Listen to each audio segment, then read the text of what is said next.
இந்த பாடலின் விளக்கம், 33 தேவர்களுக்கும் தானாக முன் சென்று அவர்கள் நடுக்கத்தை போக்கும் வல்லமை உடையவனே, துயில் எழு.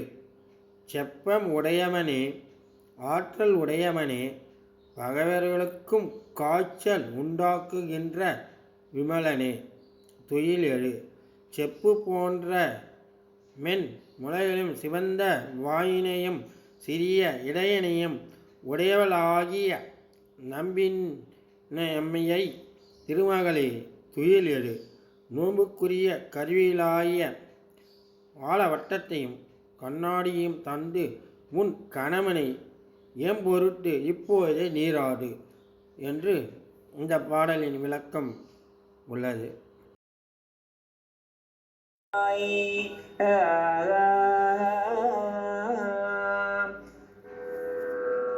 போற்றி அருள்கனில் ஆதியாம் பாதமலர், போற்றி அருள்கனில் ஆதியாம் பாதமலர், போற்றி அருளுகனில் நந்தமாம் செந்தளிர்கள், போற்றி அருளுகனில் அந்தமாம் செந்தளிர்கள், போற்றி எல்லா உயிர்க்கும்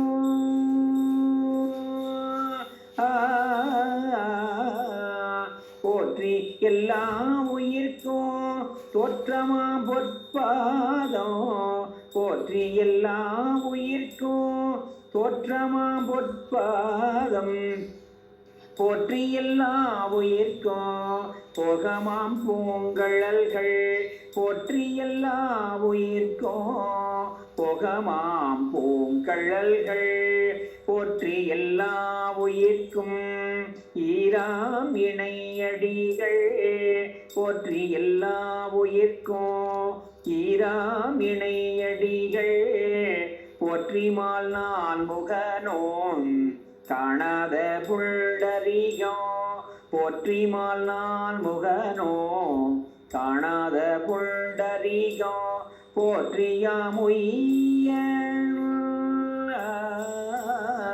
போற்றியாம் உய்யார் கொண்டு அருளும் பொன்மலர்கள், போற்றியாம் உய்ய ஆட்கொண்டு அருளும் பொன்மலர்கள், போற்றியாம் மார்கழி நீர் ஆடேலோர் எம்பாவாய், போற்றியாம் மார்கழி நீர் ஆடேலோர் எம்பாவாய்.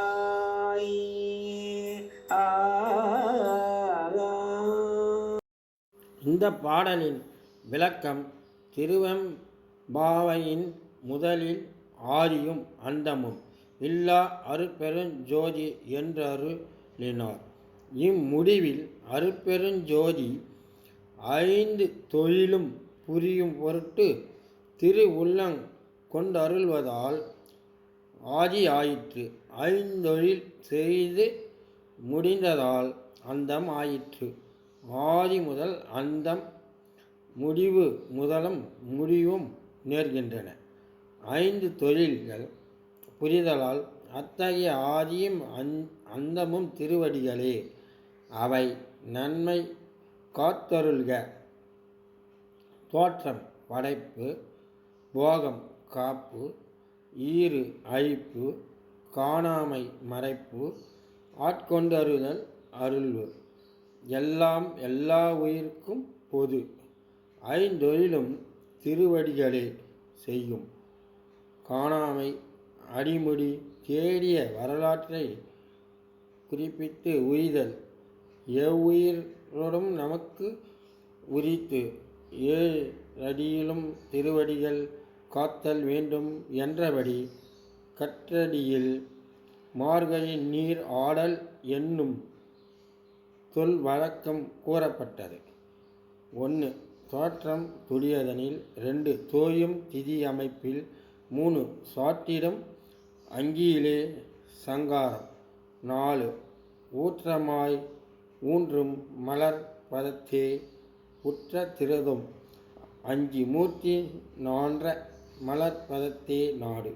இவ்வுண்மை விளக்கத்தை திருவெண்பாவில் கைகள் தொழிற்கு இடமாக கூறப்படினும் இத்திருவாசகம் உணர்த்தும் வண்ணம் திருவடிகளே ஆக கொள்க. உருவம் மூன்றும் கடந்த ஞான சொரூபத்தில் உறுப்பும் ஞான பவனையாகத்தான் அமையும். உண்மையில் உருவமில்லை, ஞானமே அம்பலம், ஆனந்தமே திருச்சிற்றம்பலம்.